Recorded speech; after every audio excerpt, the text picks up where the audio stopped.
Hello and welcome back to another video in the world of Monster Hunter. Today we're looking at the broken Schward, or Weepstick, or Longsword, and this is the Taroth sword fire. You'll have to excuse the mod because this genius Curze is a massive fan of Nier Automata, and yeah, he's got a lovely little mod just to show off his awesome Weepstick.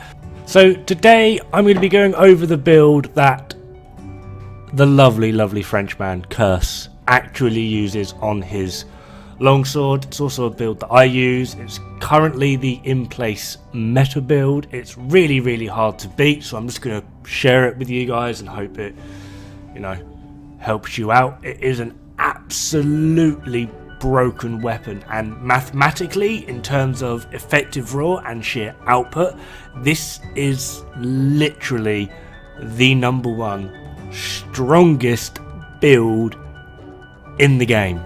For example, if I was to show you the stats for this build and, I don't know, the meta greatsword build, here they are. Guess what one is the longsword? Now the thing you're really looking at is they both got 100% crit. One does 1469 attack, the other one's got 1030 attack. But then when you scroll up and you have a look at the effective raw, one's got 576.58, the other one's got 565.49. I'm pretty sure at this point you can gather what one is actually the longsword, because I've stated it's the strongest build in the game.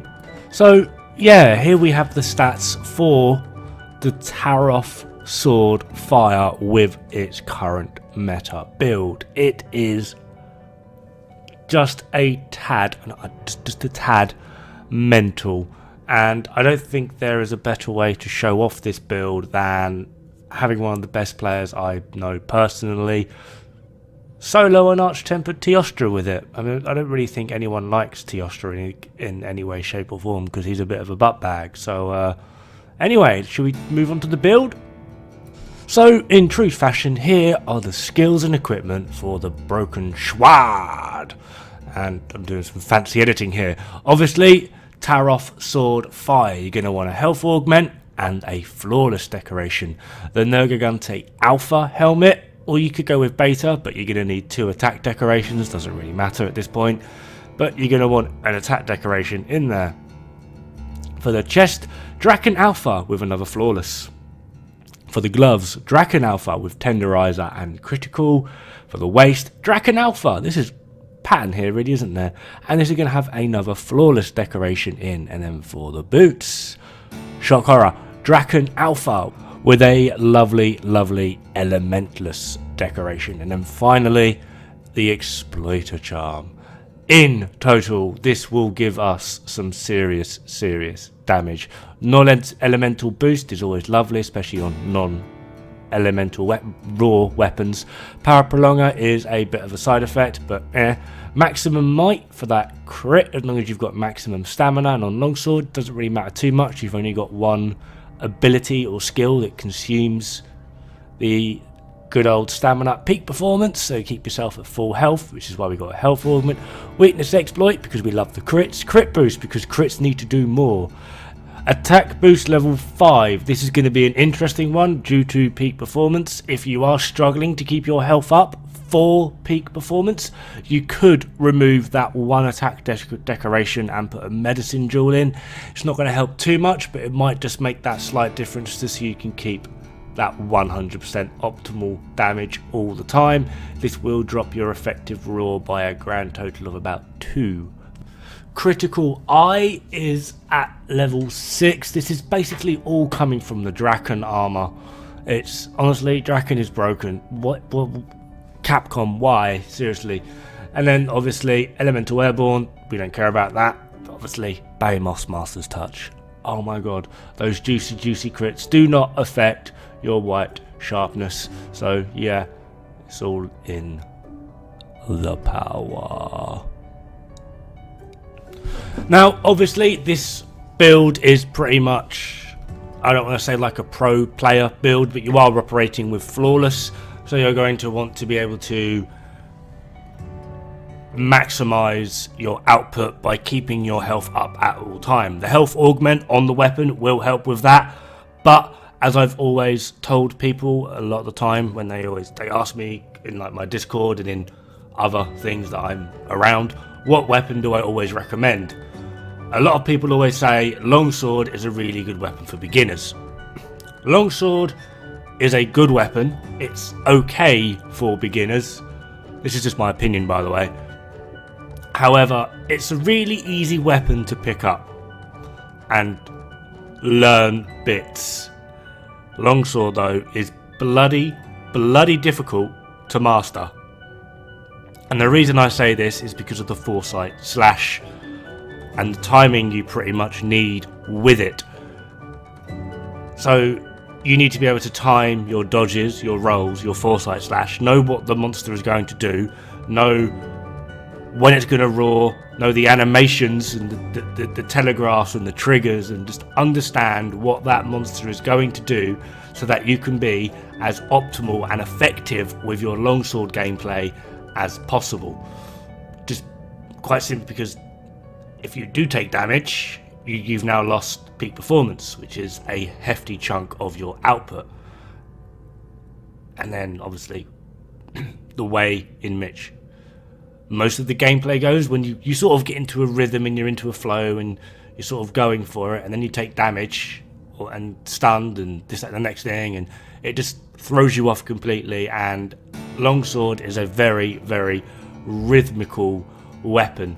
So all of this goes into what I would suggest people use for mantles. Rocksteady can be okay, but you're basically playing, look at me, I don't really care for my health, particularly against certain monsters such as this one, because he's a butt bag, like we've already discussed. So to that end, the first mantle I will always recommend that you take is the one you can see here, Temporal Mantle. It is an absolute godsend. It in itself is a little bit broken, but on longsword it is just retarded. It's absolutely mental. It's really handy for keeping you alive. Although I must stress, because I've actually seen a few people ask about this, it doesn't auto dodge every attack. It auto dodges those ones that will actually stun you. I've seen a few people actually get killed by a Jagras using Temporal Mantle, because it just does those little bite poke things, and Temporal Mantle will not trigger for that because it's not a complete knockdown, it's just a slight stagger, and quite a lot of attacks with different weapons have the capability to fight through that. You'll take the damage, but you will still be able to do your overall attack. Now for the second mantle, because I do recommend a mantle, there's no point having affinity booster, you've got 100% affinity and health booster, etc, you've got all that sorted. So the final mantle I would suggest as a generalized use, Evasion Mantle. Why do I suggest Evasion Mantle? Quite simply because the foresight slash, if used correctly with the proper timing, will trigger Evasion Mantle. So you're doing a foresight slash, you've negated all of that damage because it's got a stupidly long iframe window, and you're then going to go back into the counter attack from foresight slash with plus 30% damage, which is absolutely brilliant.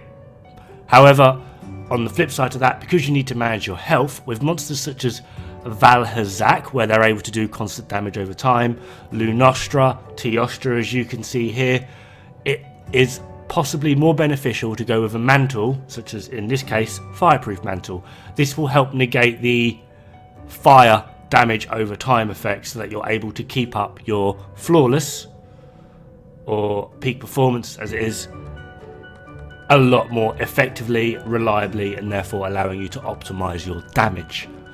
So in general, you kind of want to go for Temporal Mantle and Evasion Mantle, unless it's against a monster that is able to do actual damage over time, such as Teostra, Valhazak, Lunastra, and a select few others. But honestly, this build, this setup, this weapon, and the capability of it is absolutely mental. How this actually made it past quality control over at Capcom headquarters, I couldn't tell you. I've got absolutely no idea.